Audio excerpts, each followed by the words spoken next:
What is up?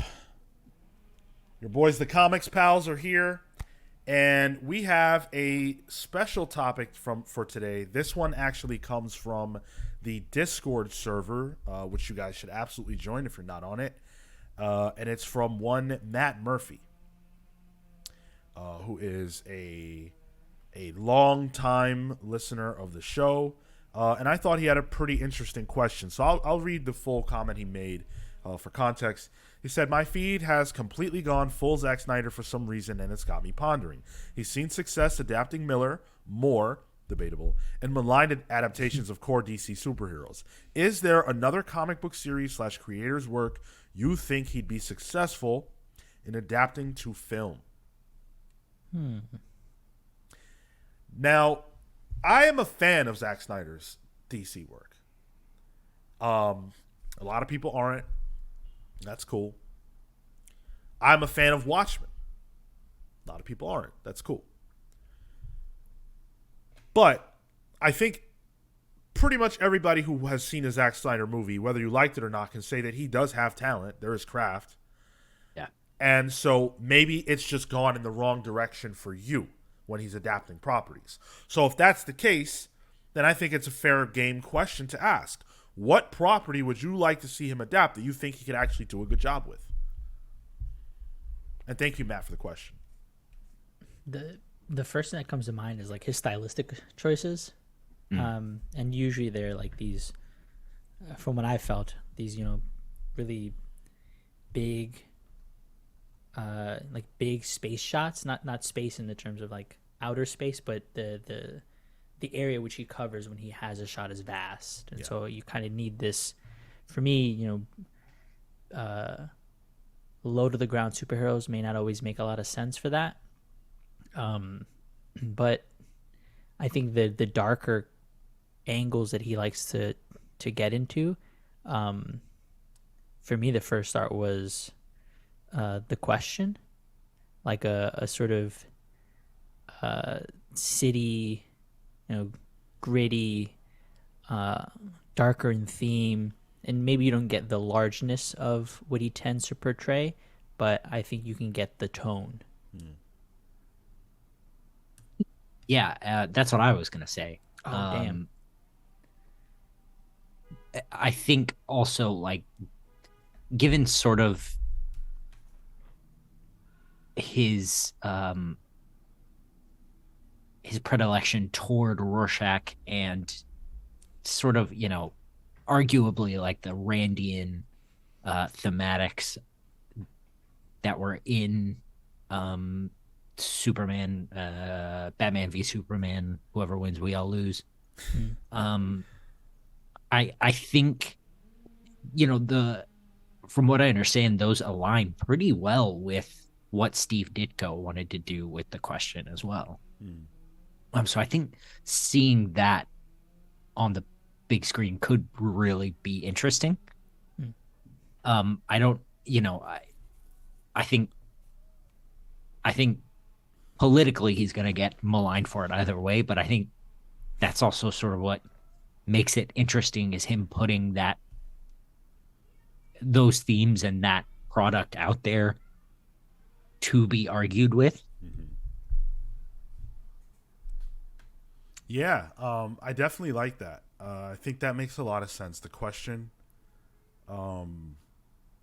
I personally as soon as you said The Question, I thought of Rorschach. Right. Yeah. And I feel like that makes a lot of sense. That's exactly what I thought. I'm like, Rorschach was like that. Maybe not in his eye the hero or necessarily the message, but he had a lot of focus on the character, and I think was probably a bigger fan of that character. So yeah, I was just like, clicked.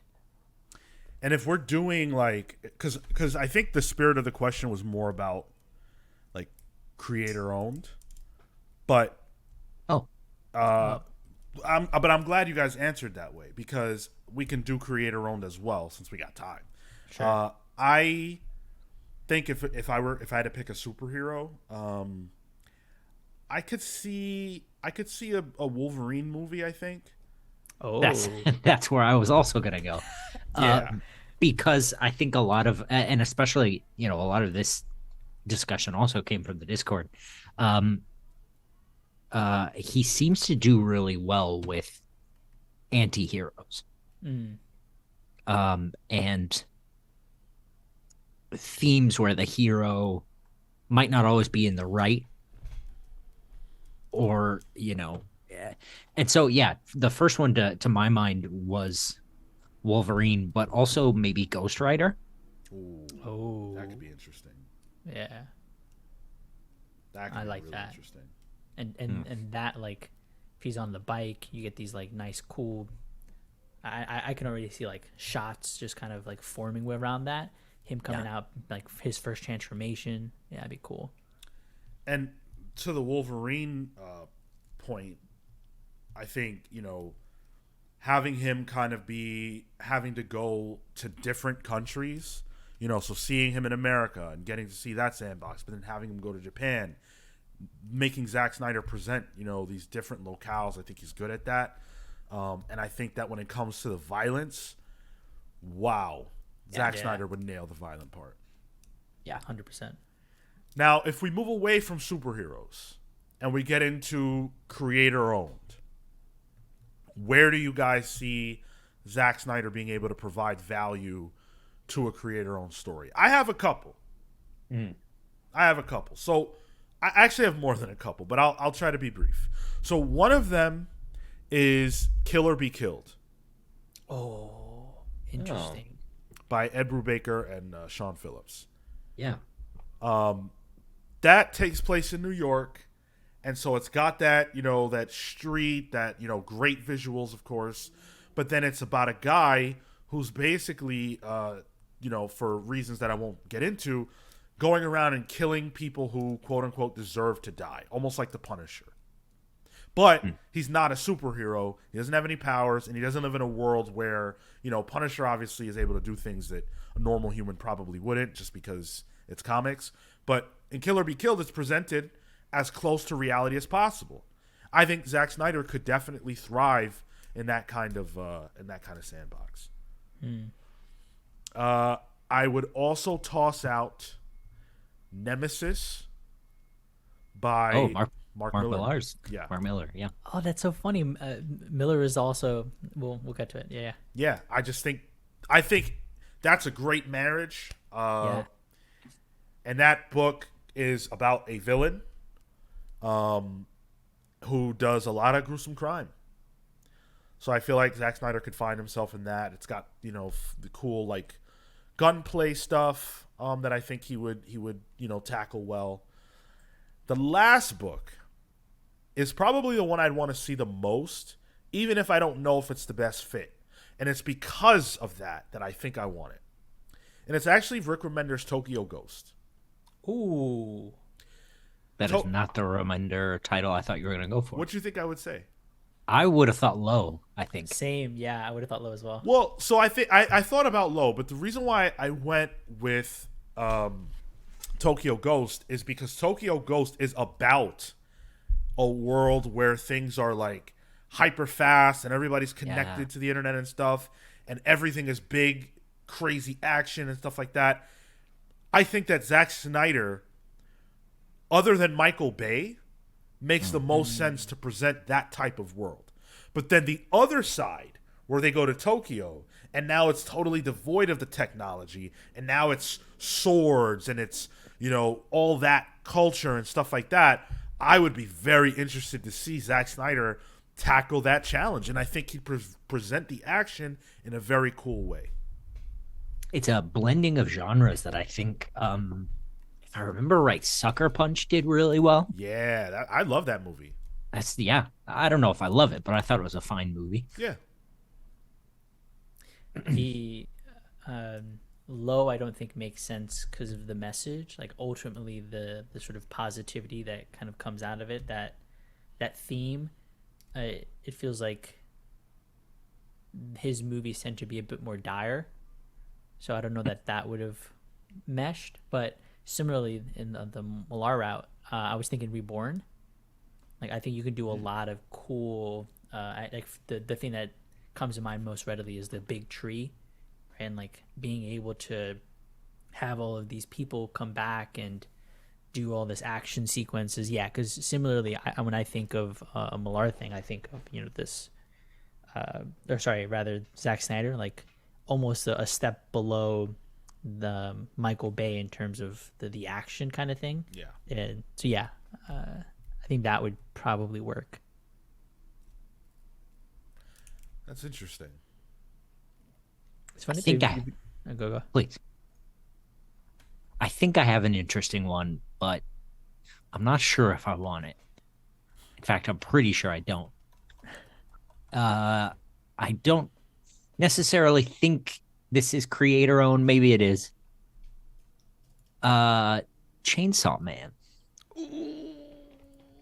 Wait, hold on. Huh. Right? Oh, damn. Let me process that for a minute, because I think ultimately, while you have Denji, the titular Chainsaw Man, and you have him go through these really horrible demons and trials and things to get ultimately what he wants, which is love and companionship and sex, versus a woman who can control literally everything.